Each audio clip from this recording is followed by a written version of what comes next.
building the business turns you into a different kind of human being. Realize that failure is a part of the journey. I think there's hope out there for all of us. They say procrastination be the assassination of destinations. That's why we out here grinding with no association with haters and them other crabs trying to put us down. Pest badges in the house, boy, don't clown. Just keep your eyes on the prize, ain't no giving up. You can do whatever you dream of. Just keep your eyes on the prize, ain't no giving up. Got another stud on here. Super excited to get to know Joe really well. Joe, real quick, I always ask this from the very beginning of the podcast. If you and I are a sophomore or junior in high school, who is Joe Hawkins in high school? Probably two different people at that time. My parents, they split up when I was super young. And so my freshman and sophomore year, I was in Southern California. Pretty strict environment with my father. And like most owners, I played a lot of sports. I did football, then transitioned to my favorite, which was basketball. I hated baseball. I know a lot of people love it, but so I chose golf. Yeah, my school offered it, never played it before.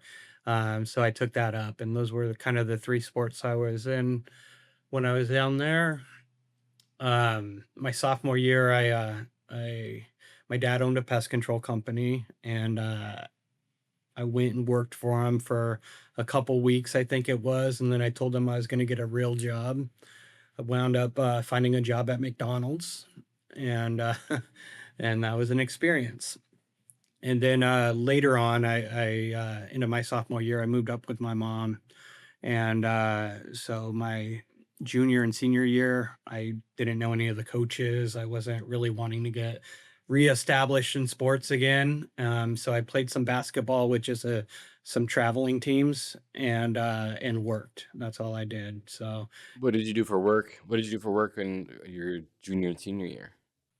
well, McDonald's was the easy go-to because Nice. I had history there, and the one at the time had a cute girl. So and so I just made the decision that I'd start there. The tenure there wasn't very long though. I was kind of done with the fast food scene, and so I kind of begged my way into Rite Aid, working with a lot of older people and and whatnot. But it was a really good choice for me at the time. Yeah, we'll circle back. We'll come back to this in a little bit, but growing up in a pest control company. So we'll circle back to that. Then where do you go after high school? So I met my wife in high school. Dang, Yeah, we've been together 22 years now. that's unreal. Congratulations. Thank you. We just been married for 20, so we got the ball rolling right away. You guys got kids? We do. We've got two kids, a daughter who is graduating this year, so that's something new for me. And then my son's a sophomore. Awesome. My oldest just turned 16 like a week and a half ago. Yeah, So it's going by fast. And my youngest is yeah, 6. it So sure does. yeah. It sure does. But anyway, so I worked for her mom at a painting company. Um, my senior year, and it was pretty much it fit me well because I only had to take a single class my senior year, and she worked on this big fourplex project that was going on for like 4 years. So we were paid under the table, and I could show up whenever I wanted because nobody was there, and just work till midnight if I felt like it. We didn't really have labor laws that we had to follow. I mean, I'm sure they existed with child labor, but Right. but they weren't enforced on this job site. So I was able to put in 40, 50 hours in a week, go to my one class. So it just really fit perfectly for me. Yeah, it's really cool. I my very first job ever, I had to pick strawberries at this place called Levinas. It's really funny. My grandpa he got me the job there. I was like 13 or 14.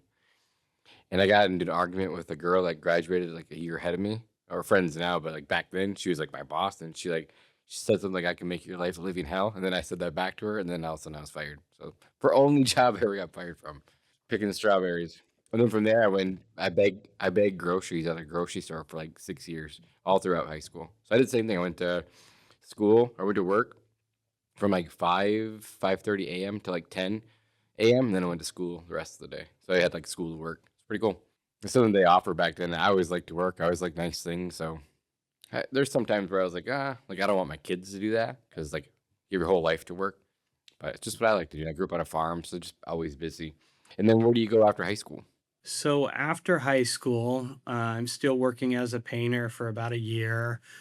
And I guess we can go back to how I Yeah. was raised in a pest control because it kind of transfers at that point. Cool. So my dad did have a company in a really small town. It was about 50,000 people, probably less. He grew it to about maybe 500,000 a year. And that's where he finished off. He sold in like 2015. And so my parents didn't have a lot of money growing up at all. And so as we went, they both lived in that same town for a while. And we found ourselves like in the summer, they couldn't really afford childcare. So I was either underneath the desk at a teller row at a bank, or I was in the truck with my dad driving around pulling his hose for him. Back then, everything was power sprayed.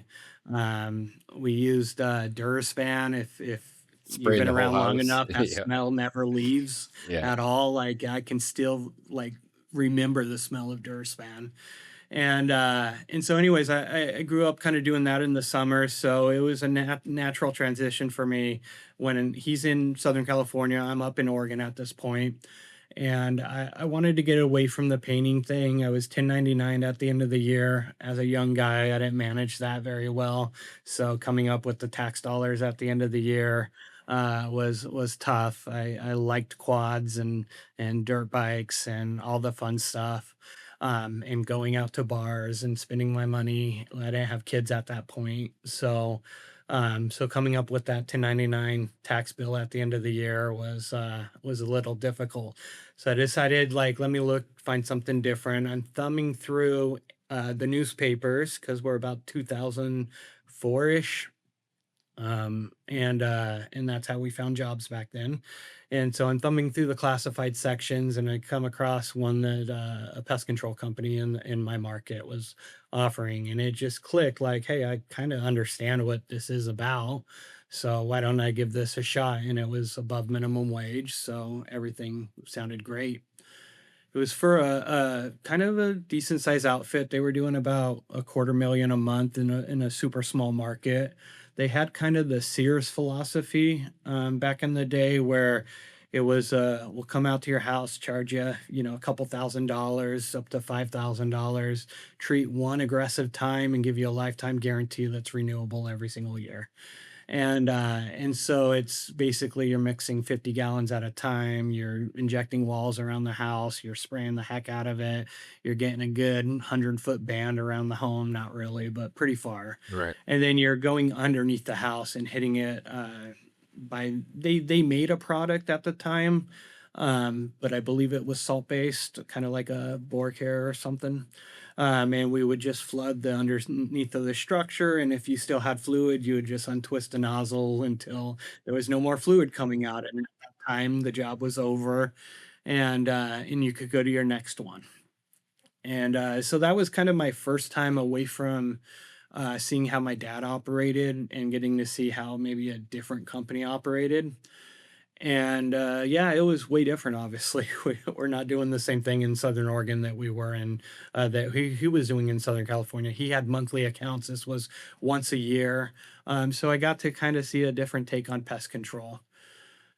Shortly after that, I went to the dunes after getting hired. I was big into riding. Me and my wife would drop everything on a dime. We had no kids. We'd head over to the dunes for the weekend. And so I had like a week-long trip I wanted to do. They had brought me on like a month earlier. So I'm young, earning time at a job wasn't really a thought in my head yet. I wanted this time off, so I put it in. They were very apprehensive, but gave it to me for whatever reason. I was supposed to be back that Monday. That didn't happen. I ended up going off a cliff and putting a rib through my lung. And I spent about 6 days in the hospital over on the coast there. And we're 2004, so smartphones aren't really a thing. This is, a bar phone back then. Text messaging wasn't as you were using cell phones, but they're nothing like they are now. and I wasn't thinking about calling the place that I worked at. I had a punctured lung. And so by the time I got out, I realized like, hey, I should probably check my messages, and they had fired me in a message, and also called the cops on me. They had thought I had had one of their vehicles, and since I wasn't getting back to them, that I stole their vehicle. Only they found it in their yard. They had a couple acres there, and it was parked somewhere in the back part of the yard. I never had it, but anyways, there wasn't like an official firing. We just, ended the relationship there. And so I got back. I still had to recover from the rib going through my lung. It's not something that, you get out of a hospital and you're healed. Like I can't crawl under houses for a good 6 months to a year. So I found another company that hired me on the spot. They were based out of Vancouver and Washington, and they had just one guy running a route down there. Don't know what happened to the guy before me, but the guy that was running it interim was the manager, and he was from Portland. So his whole thing was getting back to his family Right. and his life up there. And so he hired me. I took the job. I was still getting over the chest thing, but just, I'm young, I can fight through it. And that's what it happened. He wanted me to start ASAP because he was looking to get home. The training was about 2 days, and then he left. And so I'm, freshly from my, 3 months training with the other company to now I'm solo by myself, 5 hours away from my manager, running a route, doing a completely kind of more so what my dad did, but not on a monthly. They were running quarterly, and a lot of that. So you give you a stack of paper contracts, say, here's your route, and send you off? No, it was fax machine. And Wow. so you would they didn't make a schedule, which was, unseen at that time, because back then everybody was scheduling their own routes. You had one lady that kind of managed about 4 routes, I think. She would schedule, and then at 4 o'clock, the fax machine in your living room would turn on and tickets would shoot out, and then you knew what your day looked like the next day. Hold up, quick pause. If you're on a pest control company or fertilization weed control company, you're not in our Facebook group, you're choosing the harder path. Every operator that's in there is skipping years of mistakes because people are actually sharing what's working right now. So stop trying to brute force your way through growth alone. Search Pest Control Millionaires on Facebook or click the link below. And now let's get back to it. I remember, like thinking back now, I remember when they had printers in the trucks. Do you remember that? Yeah, They print the routes off in the truck. That was a long time ago. Holy man. Forgot all about that. Yeah, I never got one. It was fax machine, and that's kind of as far back as I go with it is fax machines. So, yeah, that was interesting, ordering product, almost like an owner because it's being shipped out of Portland. I'm barely know what I'm doing out there, and I'm supposed to keep inventory on a vehicle with 2 days of training. It was, I didn't see it as a negative thing, but there were some learning curves. I wasn't able just to go grab products somewhere. So I better put in an order that's going to last on the vehicle. Luckily, Talstar was out at that time. So, you could use it for almost everything. Yeah. So if I was missing something, they just got Talstar. Nice. So how long did you do that for? I did that for about 6 months. So I'm about 20 at that time, and I'm young, and I just felt like I was ready to start a company. I knew it all. And, or at least I thought I did. At 20 years old, I start my first company. It's called Earthwise Pest Elimination, kept the same name. Had no clue what I was doing, no clue at all. I can't even remember. Back then, yellow pages were what you advertised in. So I bought E was, we worked off the alphabet, right? So E was kind of towards, I think I had an ABC pest control in my market. So that was not available. So E it made sense. The name made sense. And in my market, that name really picked up in a way that, is a small market. When I got out of it, I was doing like 125 a year. That was about it. And that was about 6 years later. So that's where Earthwise, the first one, started. I'm 20, running around, um, figuring stuff out as I went. I think from when I was a little kid with my dad, there was this one memory I have where we're on a roof trying to figure out this rodent thing, and I found the hole, like the perfect movie style half moon shape on a top of a roof hole, and he had been looking for hours for it, and I found that thing, and he was just so impressed by it. I think that kind of inherently stuck in me, like I'm really good at finding rodent holes. And so I've always kind of built that company and this company with rodent exclusion as the forefront. Gotcha. In California, that made it super easy when pyrethroid, or it's not pyrethroids, when anticoagulants were taken off the market. That we were already set up. We were already doing exclusion work as a primary tool. So it wasn't as difficult when that took place. Yeah. When did you move from Oregon back to California then? Yeah, so the Great Recession's in there. Yeah, 2005, I 2008. started the Yeah. company. Gotcha.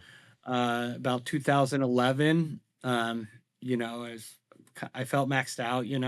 At 125, there's not much left for myself there.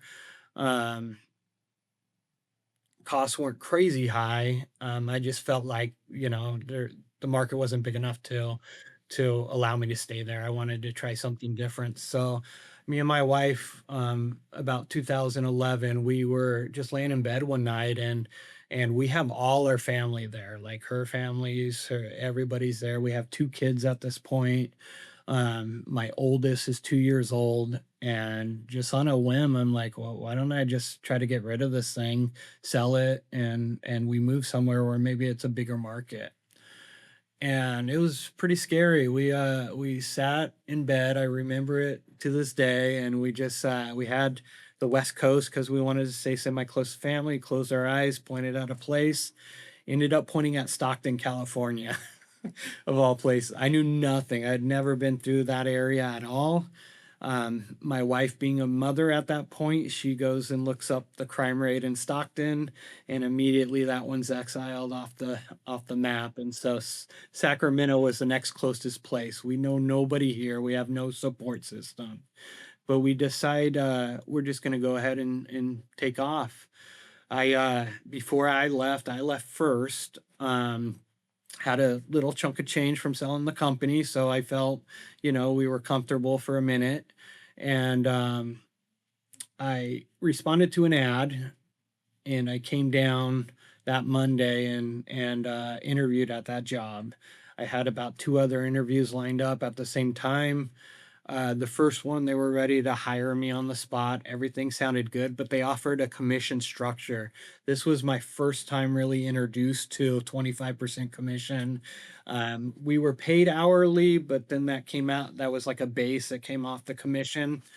And so I was a little uneasy on how commission worked. I'd never been introduced to it yet. A little timid of that coming from a smaller market. I knew, like, hey, maybe these routes are small, and 25% doesn't sound great, but it ended up being really good. I didn't accept it that day. They were ready to hire me on the spot because, again, manager's in the truck trying to complete a route himself. He's ready to be back to his manager duties and let me get out and do my thing. But I'm not licensed in California, so that was kind of the issue with him, is it's going to take a minute. I went and interviewed at one other company, and this is a great one for people to hear, because I judged that company right when I pulled in their yard.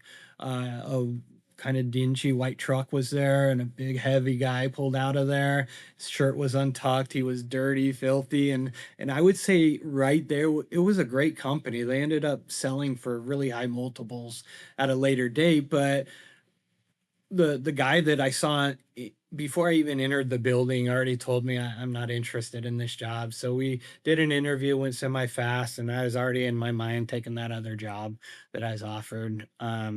It was that first impression, seeing that guy out in Absolutely. front, Yeah. seeing a messy outfit, that kind of turned me off from it. Yeah. So you decided to go take the other job. Yeah, I accepted the job. At the time in California, you didn't have to really apply to take a test like you do today.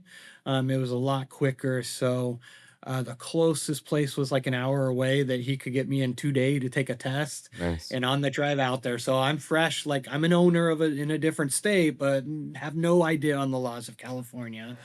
We're driving up there, I'm passenger, and he's like, "Hey, I just got to be honest with you. If you don't pass this test, you don't have a job." And so I'm like, "All right, great. Like, let's go take this test and see what it's about." It had been 5 years since I took a test. Again, I took it initially at 20, so I'm still very new in the industry. The only knowledge I really have is my knowledge of what I was doing up there. So I pass the test, thank God, and he's happy, I'm happy, we leave, and I start the next week. Again, it's like 3 days of training, but I had been used to that from another company. I guess I shouldn't skip over the part of how hard it is from going from an owner to an Oh, I employee. can imagine. And when I took that job, I had the complete mindset of I want to help somebody else grow, and that's kind of why I accepted it. Is that I had a belief that maybe I'll do really good at this and be able to scale this company and help them grow. I don't think they had the same idea. They wanted a guy in a truck to produce money. They were a large termite company with a very small pest department, and so yeah, there wasn't a lot of opportunity for me at that job. I had a great manager though, the same one that, put me in a truck 2 days after training and sent me off.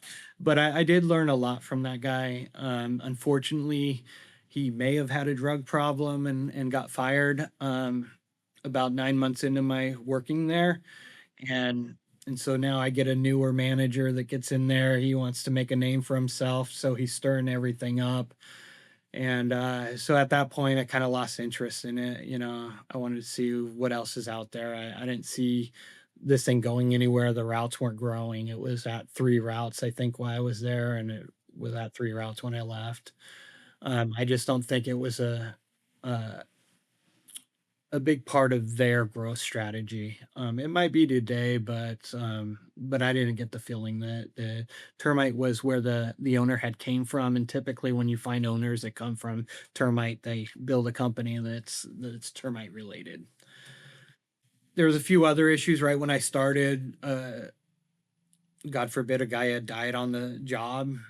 He was on the termite side, and a house fell on him, a porch fell on him. He cut a support he shouldn't have cut, and so they got penalized by the board here, and they had to shut down for 10 days, like 2 months after getting hired. So right after getting hired, 10 days into the month, we get like told, "Hey, we just got to chill at our house and wait for the 10 days to lapse." That's That crazy. was a new experience for me. But then when we got back, it's like, "Hey, all hands on deck. You have a full route to complete right now." And so that getting the new manager, I just lost interest in it. I went and I worked for another company right after that. Ended up being kind of a whole new take on it. They were a door to door company. We kind of got those littered throughout the Sacramento area, just like most of the country does. I ended up landing there. It was a newer company. He's huge now, but at the time he was pretty small, and and so they had sales teams out working the doors, and there was three of us at the time. We were just kind of following them around, doing all the starts, getting the routes done. It was very fast paced. That really opened my eyes to, like, you don't really need to know the bug side to be successful in this industry. And that was my kind of first glimpse into, like, wow, you could really build a decent sized company without being technical at all. And so 6 months into that thing, I was just ready to start my own thing again, and had about $7,000 to my name. And At the time, my wife told me that I believe in you. I think you can do it. But if it doesn't work out, I want to know that you can move on from this chapter in your life. And, we need to start thinking about our kids and everything else. And so I had a lot of pressure on me to make something work there. Um, I started in March of 2014. Um, didn't really know how it was going to work out when I started. I planned on I'll hit doors and see how that works out. Had no experience doing it myself. It's horrible, absolute horrible. If you don't have training, it is a very, very difficult job. Hats out off to the guys that can handle that sort of pressure at the doors, and those people you get to interact with out the doors are quite interesting. Some of the feedback you get. I spent a few days crying on the end of streets for sure. It's not easy, that's for sure. No, it's not. It's you got to put up with a lot, and it's can be very frowned on from those no's. They're very hard to take sometimes, and so if you can make it past that training and do door, good on you. It wasn't my thing, so I was looking at other options, and so at the time I had heard of this thing called Yelp, and I'm on the West Coast, and I call up Yelp, and I had called them several months before, and at the time they sold only so much work. They only would bring on companies if they could fulfill what their promise was. So you would get so many leads a month, and that was their initial model of how Yelp ran. And they didn't have any openings, so they wouldn't even accept me to pay. And so come April, they had an opening. I was able to get in, but they wanted $500 a month. I had 7,000 to start. I probably had burnt through. I had a truck and I had purchased some stuff along the way. So the 7,000 was on top of that, but that bleeds out really quick when that's what you got to work with. Yeah, it doesn't go very far. No, not at all. And I would not suggest it this day and age. It's a very difficult way to get up and running. But Yelp said $500 a month. They sent over a contract, and I sat on that contract for a good 40 days. I couldn't make a decision. They're calling me, do you want this? Are you interested? And I tried, can you guys do 6 months? Can we work something out here? Looking at how much money I had, not sure if this Yelp thing was going to work for me. Finally, I made the decision, okay, let's just send it off, see how it goes. That very first month, it was like mid-May, that very first month that gave me $10,000 in work. And from then on out that year, it was just go, go, go. And like I said, it was probably, with the little bit of money I had at the time, that was probably the best thing I could have done. That definitely, made it a lot easier. The cash flow started coming through the company. I put on quite a few customers that first year. I was able to bring my wife into the company. Wow, cool. 6 months ago, she's telling me that, Yeah. hey, this is your last go at this thing, without saying it that way. She was very supportive, but I knew the pressure that I had. But anyways, I ended up bringing her over because I was sick of being in crawl spaces, writing down addresses on the back of my green glove, and then it getting washed out by my sweat. Me having, pieces of paper all over the truck with addresses and names and promise of dates, and all these calls still coming in. It was a little hectic at the beginning. So she came over, and we were able to support the two of us on a small income, very small. Still utilizing that $7,000. It didn't make it very far, but cash flow was coming in, and we were able to make it work. That's awesome. So where do you think you ended that first year? That first year was probably, I think it was like 95.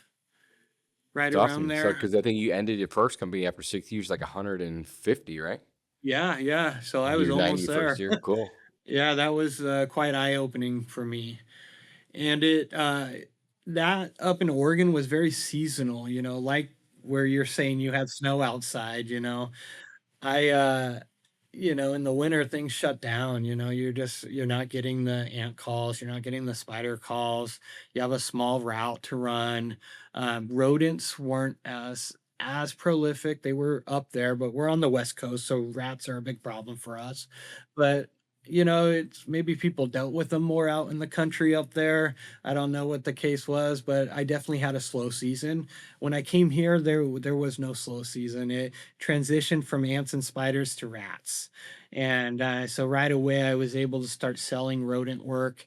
I had that familiarity with exclusion. People were looking for it at the time, but that was early on. That was before anticoagulants were taken off the market. So most of my competition, was putting a piece of steel wool here and there, but they're not really knowing what to do to seal up holes. They're not putting a lot of money in those areas. That's awesome. So then walk me through the next few years and obviously where you're at today, but there's obviously a lot of growth throughout the last few years. Yeah, the first 2 years, I definitely made some mistakes. Being that I felt so comfortable with termites and rodents, I put on a lot of one-time services. So I think why that's how we all I was started though. really Yeah. Yeah, why yeah, it's what I was comfortable. It brought the cash flow in. So I started hiring people to help right after that first year. But again, we've got a small route going, but we're selling a lot of termite. We're selling a lot of one-time work. I'm still like, don't have a lot of experience at other companies, even though I've been in the game for 10 years at this point. It was mainly what I knew and what I had taught myself and what I was used to doing up there. And so I didn't really get the concept of how important the reoccurring revenue was. I know now we talk about being at 80%. I couldn't tell you what I was down there. It was probably 40, 60 at the time. There was definitely a more one-time heavy, doing a lot of exclusionary work. And so I was able to bring on more employees because cash flow was coming. Rodent work was plentiful. People keep calling. We are throwing on maintenances, but the technicians I'm bringing on are helping with exclusion plus doing route work. We're a young company. We're not really, we don't have departments established or anything. We're just taking what comes through the door without really a lot of guidance or knowing where this thing's going. When I started that was not my intent. It was just to give me income and me to have a route, and I was cool with being a solopreneur and doing my own thing. I didn't really think it would take off like that, but once you get to like growth that quickly, you start needing the help, and you out of necessity, you have to start growing. And so that's what we did for the first 4 or 5 years. I think by year 6, we hit 1 million, maybe halfway through year 5. And yeah, we kept growing through that. I've got a couple routes at that point. And I have my wife working in the office. We had before that, we have a tenured employee. She's celebrating her 10 years with us this month. That's awesome. She's my operations manager. She knows every part of this business, like me plus some, and she's only been going at it 10 years. But she went through the ringer of a startup for sure. She came in, that first year with us, year and a half in, and she's been with us ever since. So her and my wife kind of ran things themselves. So she saw the startup phase, and as we've grown and progressed, she sat in as a office CSR first, and then graduated to a office manager as we continued to grow. She graduated to a service manager out of necessity because I'm running the specialty crew. She's running that part. I put her through a training program that was really good. At Phil Cooper's program. I'm not sure if you're familiar with it. And so she went through it for about a year, well, 2 years actually. And as she's doing that, she's she understands pests from answering phones, but she's never worked a day in the field at all. But this girl's she's nuts, man. She can take on any task. I love having her here. We were super fortunate to find her and to have her on. She's been an absolute beast and an asset. So now she's my operations manager. And she kind of she's the boss of my service manager, who I worked with at a previous company, who has 20 years in too. And it's just it's amazing, just her wealth of knowledge in such a short time. Like, she truly understands everything without being in the field. That's awesome. How did you like for those first 5, 6 years? Did you mainly grow off Yelp, or did you just try other avenues? I've heard people grow like massive companies off Yelp. Yelp was it wasn't the same way for the rest of the country. I know East Coast guys didn't have Yeah, that it same. doesn't work at all. Did you have anything else outside, like Angie's List? Was that big over there? Or It's still big. It's just never really great around here, you know? Just I'm not sure why either. yeah, that's super. It started West Coast, so maybe it was just. I know it does good in Arizona and in some of the South for sure. Do you still use Yelp today? Is it the same?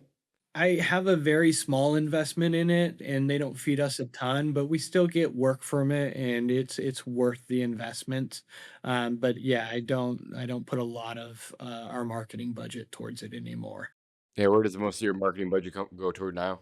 Google LSA is a big part, retargeting ads, those sort of things. It's expensive, it is, and I hear everybody complaining about the constant cost going up, but we can still justify it as a company if we're paying, if our CAC's 200-300 bucks, but we know the customers stay with us for an average of 6 years, and they're going to invest, our gross on those accounts are about 3,700 over the life of those customers. I'll exchange 200 to 300 bucks for that all For day. sure. And you're just in a competitive market, you know? My Yeah, it my is. It my is a average competitive. my average CAC for all of last year combined was 95 bucks. Oh my gosh. I'm jealous of that. There's probably people in my market that get that for sure, that have other avenues that they're working. But yeah, it's if you do Google here, you're paying a lot of money for it. And it's Yeah, an but you're in a really expensive. good market too, you know? Like Yeah. you Yeah, guys it's could pretty have good. unlimited budgets through there as well, where we would get tapped out real fast. Yeah, yeah, exactly. I've heard that a lot. I think people get tapped out here too. I know we did for a long time. Google has their algorithm. I think it's tied to reviews, for sure. But there's people that they tell me, even in our market, like, I have it maxed out, but I'm only getting $1,000 a month charged. They just, not very many leads are coming through. So I think you have to get to almost that 1,000 review mark to really start feeding you some of that Google money. Yeah, when did you start learning the business side of like reoccurring and all that? When did you start putting all that Oh, together? Did you go find a that's coach or new, man. gotcha? That's very new to me. Cool. Uh, But you I found dove it. into it, kind of found it. I'm still learning it for sure, but probably about 5 years ago, um, I started really paying attention to this thing they call a P&L. I Imagine hadn't that. heard those letters before. uh, and and I started paying a lot of attention to the groups, and the stuff that PCOB puts out about where you should be spending money, how much in each area. And we became customers at PCOB, and I took my monthly meetings pretty seriously, and I would sit through it. I would ask a lot of questions, and I feel like even to today, I hear people talk about it that miss those meetings, that don't take advantage of learning at all, what their P&L is, or how to read it and how to follow it, or how important it is. And I can't stress that enough. Like, sit through those meetings with your account manager.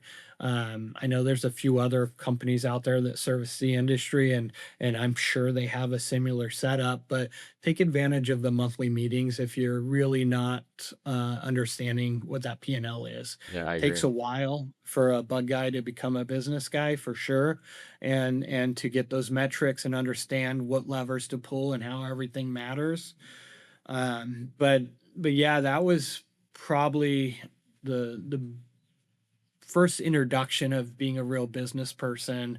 Um, it wasn't until a few years back that I really got out of the field and started focusing on the company. And you have to look at my background to really understand it. I knew pest control. I felt comfortable in the field. And so I kind of let other people, I would blindly market. I would throw money away at marketers and trust that they're doing it, but I really didn't know that side, so I wasn't concentrated on it. I was really comfortable in the field. Even today, I don't have an office at my office. I don't go in the field anymore, but I can't sit still. I can't be in the office. I need to be moving. So I try to get out there, hang out with the crew, even though I'm not their like direct reports. Um, I got thousands of pictures. One day I'm gonna really push social media. Haven't really done that yet, but when I do, I've got a ton of stuff. That's awesome. Uh, from videos to pictures, it's all ready to go. Um, but uh, but it was getting introduced to the P&L and really focusing on it that made that mind shift of like, and where I needed to concentrate on the company and really dive into these numbers and figure out how to move these levers. And so that's kind of what I do today, more than anything. I would do the marketing out of necessity. Like I had to learn how to become a marketer, because you can't, if you blindly throw money out there, I'm sure and all your listeners know, like you're going to get a beautiful report every single month showing you how great everything looks, but it's not necessarily the true story. And they can claim like we're using Google Analytics or Search Console, but there's ways to manipulate the filters in there to show you data that is correct, but not necessarily an indicator that things are going in the right direction. So through those mistakes, I kind of got familiar with Search Console, Google Analytics, and really was able to look at my marketing and see, okay, I need to be more on top of it. I need to be paying attention in these monthly meetings. I need to be asking questions like I did with PCOB. I just need to become familiar with it. And so we've been able to really dial that in and understand what our CAC is, understand, what our close rate is, understand how many leads we're getting a month, tracking that information, and dialing in kind of that part of the company. Cool. Where did you find PCOB? It's online, Facebook. Yeah, it was online. It was probably through one of the pest control groups, one of the Yeah. MIDI. Yeah. Yeah. I met Dan at, I think we were in Boston. Yeah, I think Boston at Pest World. First time I ever met him. And then, back and forth here and there. And then I met one of his guys out in Arizona last week. So he connected us in an email. And Dan's going to jump on here one of these days as well. So excited to have him on here too. Dan's a smart guy. And yeah, he's got a lot of cool things that he's doing. Yeah, I'm also involved in their peer group. And for any of your listeners, it's worth it, get involved in that. When we talk about investing in ourselves and our growth, like it's those sort of things. I know there's a lot of peer groups out there, so it doesn't have to be that one, but it's important that as you're growing as a leader and just understanding business, that you get other people's takes on how you're doing. Absolutely. In PCOB, it's highly about each other's P&Ls and reading them. So talk about elevating your knowledge on that when you have implementers, and you have Dave Billingsley, who's been there, done that, and can kind of really talk through it.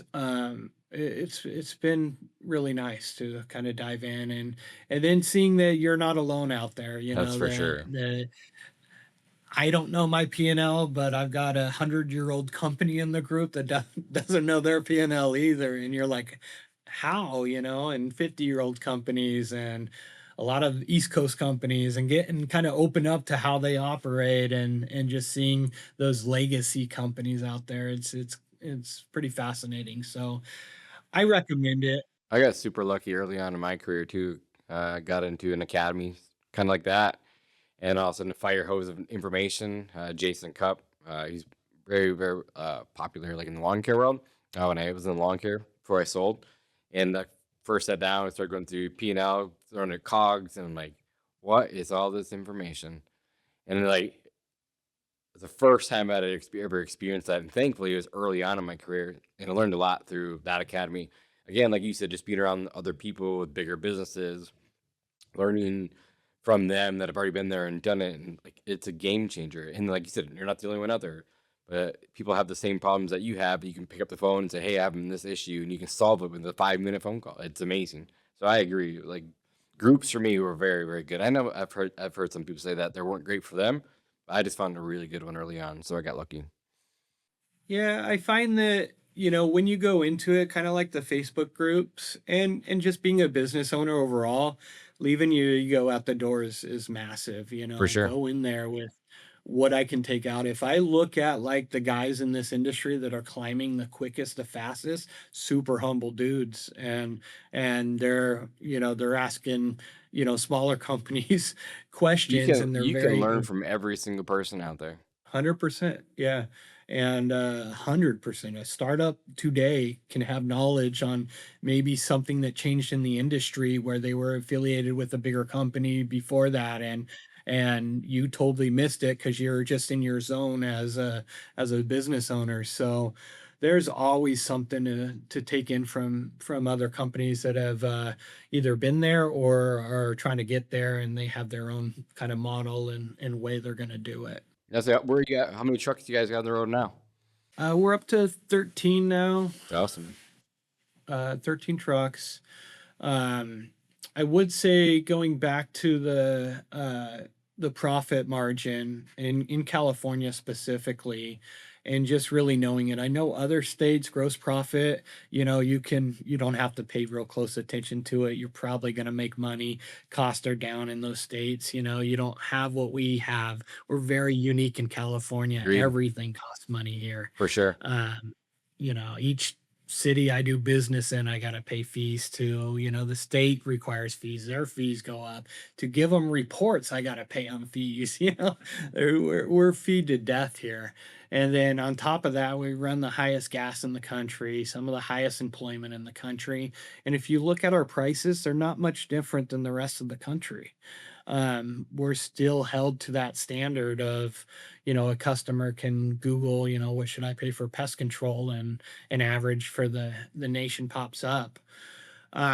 So we might be a slightly higher than a lot of places, but we're not, for what we pay for everything, we're not above. For us, on top of that, we pay our technicians when they leave their house and when they return home every day. And for a lot of people, that's staple, but it's even a lot in California, it's not. It's a very gray area here. Our attorney advised us to do it. And so when we talk about gross profit, like you got to take all that into account. Well, I've got one guy that he lives, where he can afford, and it might be an hour and a half to Right. his route, Right. round trip, and so when you're paying that, you've got downtime factored in there. Those accounts cost us a little more. So you really have to be in tune with that gross profit. And so we have other reports too that really allow us to stay on top of that. Route utilization's a major one that we do. Uh, Tech downtime, EDH, effective dollar per hour. We run several different reports that really let us know how we're doing without seeing it out there or waiting till a P&L comes across. We can proactively see that. Yeah, and California is a beautiful state. I was out there last year. Took my girls out there on vacation. They're not making friends with business owners from all levels, so I'll leave that where it's at. But it's you hear from everyone. And lots of people are moving out. Yeah, it's hard. It's not impossible, we run a 60% margin gross profit. I know places can get 70 and stuff, but it takes us a lot more effort to run 60%. Like we have to be on top On your of our game. game. For sure. One thing we chose to do a few years back is monthly raises on our customers. I know that's been big in the industry. I know a lot of people still haven't given raises out there to their customers, but it's important, We do it every year, no matter what. You do it annually? We do it annually, yeah. Yeah. I don't know why we do it monthly, honestly. maybe it was recommended, but it made more sense to me. The reason we like doing it that way, or we choose to, is I don't have to train office staff every single year on how to take those calls and try to save those accounts. They're so in tune to doing it on a monthly basis that they're just it's a very common question. Are you bi-monthly, monthly, quarterly? What do you out there mostly? We're quarterly. Yeah, most of the companies started bi-monthly, but most of them have switched to the quarterly It's model. definitely the most profitable for sure. Oh, 100%. Yeah. Are you guys mostly residential, commercial? What's your split? Yeah, so we're about 88% residential, and the rest is commercial with some federal stuff in Cool. there as well. Yeah. Which one do you like better? Oh, 100% residential. Me too. Yeah. When I look at when we talk about gross profit, and we struggle with meeting some of our reports and holding ourselves accountable, there's jobs commercial wise that are harder to For sure. make those dollars per hour Yeah, and then and just all the other metrics. put a credit card on file, and as soon as you leave, you charge the card, not waiting for the business to pay you after 30, 45, 60 days, and don't have a huge accounts receivable all the time. So there's a lot of good things about residential for sure. Yeah, and then one thing I've been really good at is just listening to advice out there and implementing it myself. Younger Joe was super stubborn and super set in his ways. I'm solely humbled. Like somebody gives me an idea, I will try it out. I will run with it. Like we will make it work, especially if it sounds right and seems like something we should be implementing. That's really cool. What's the goal for the company over the next, let's go 3 years? Where you see the vision going to this thing? Building up middle management for sure. We've got a good team right now, and I'd love to keep the team. But building that middle management a little better to be able to take place of things where I'm still needed a little bit. It's not very often that I'm needed, but I feel like sometimes like my tenured employee, for instance, my operations manager, like she gets stretched pretty thin. She's wearing the 10 hats now, and she's trying to take care of the service side plus the office side and everything in between. So I'd love to bring her more support and kind of get that established. We've started to grow outside of our market a little bit, and looking at a second office. We have a geotagged location down there where we have some stored item, but really get it set up. We have about 500 customers down there out of Stockton now, and so kind of get that set up more like an office and have a tech that just kind of runs that area, or a service manager. So that's really where we're going over the next 3 years, really dialing in efficiency even better than we are. That's our lion's cry right now, is how we can become more and more efficient. I would say we have a lot of stuff dialed in to get that 60% gross is a coveted thing here. It's very difficult. So and we see it where if we have a month where maybe starts, for instance, right now we're in season, you'll watch that number slip down pretty easy pretty quickly. So you've really got to even up your game more, relook at the routes, optimize all the time, and make sure all the techs are running the best they can out there. So Right. What software do you guys use? we use Pest Pack. Cool. You guys liking it? Of course, like everybody loves their software, right? Yeah, no software is perfect ever.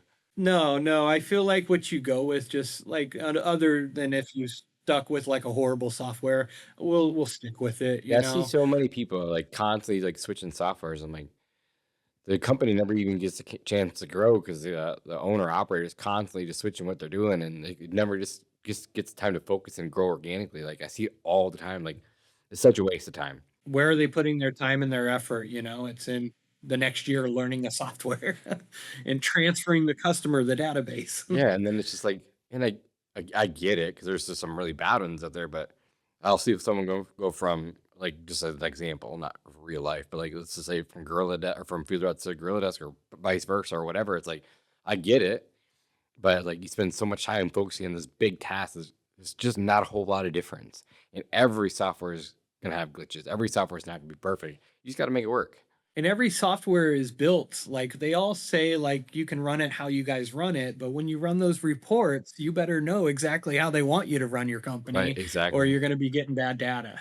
And so for those reasons, I don't think we'll ever switch, I'm sure it's possible, but yeah, it doesn't come without its headaches, like all the other softwares I'm familiar with. Um, the glitches that they have sometimes as well. Um, I know a couple of them, they had issues with, their guys are out that day and they don't have access to their software that day. They can't pull it up on their devices. And I'm like, I've never had that issue with Me either. PestPack. That's a whole nother fire. Right. But it just happens. It's software. And like even the company is always in control of what happens. It could be some other, whatever they're called, tower, or I don't know what they're called, their backup data or whatever. Like, you just never know what it is. Yeah, and it always goes back to your P&L, if it makes sense for the company to use it, like, and you get it, like the only thing I can think of is you made a poor decision maybe, and it happens with a small company as they grow, they might not have thought scaling. I did think that, it was possible. So I chose a software that would be able to accommodate it if it came. But that would be the only reason I'd say to switch, is once you become familiar with it, if it's lining up on your P&Ls, it's not causing a lot of issues for your company or your staff, like there's not a lot of reasons to switch in there. For sure. Cool. Are you much of a reader, podcast listener? How do you like to learn? Podcasts all the time. I listen to yours quite often. Oh, cool. Appreciate it. No, I appreciate it, man. You're giving back quite a bit, and that's awesome. But I do read. We implement EOS at the company, so I've tackled traction a few times. Sweet. I love We that book. brought that on maybe 5 years ago. We, like everybody, we run kind of a hybrid model of it, but we're pretty close to how the model runs. We have our rocks, we have our level 10 meetings. We read Patrick Lencioni's 5 Dysfunctions of a Team before our annual meetup. So That's cool. we run it pretty close. That's awesome. I love it. I know I said go about an hour. We're already over an hour, and I don't want to take much of your time. I know you're busy too. But any favorite books or favorite podcasts besides mine? So thanks for the shout out. Appreciate it. Any other ones that you like to listen to? Oh man, I would say I listen to it. A1's Garage Door, Tommy Mello. Yep. I used to love it a lot more. Now Same. it's, I think, turned into the beast it is, where people are paying to be on it, and that's what it is now. But early on, his podcast was absolutely amazing. Like Really good. Yeah. when it was smaller before. I don't know that PE had a play in that or how that worked out, but it's definitely changed. Other than that, PCOB, well, shout out them again. They have a great one. You don't have to be a member there, but you can get some really solid knowledge about certain things. And even AI's talked about a lot on their podcast, so you can kind of get your take on that. And AI is definitely changing the game for sure. oh, yeah. Yeah, we're finding new ways to use it all the time. We're a Google Strong company, so we use chats, we use their whole workspace environment. And so Jim and I, Notebook LM is a huge part of how we put together training. And yeah, it just allows us to do a lot of stuff inside there. So that's about as far as we're using it right now. But I imagine I do feel like we want to get the after hours, and I'm sure your company has that.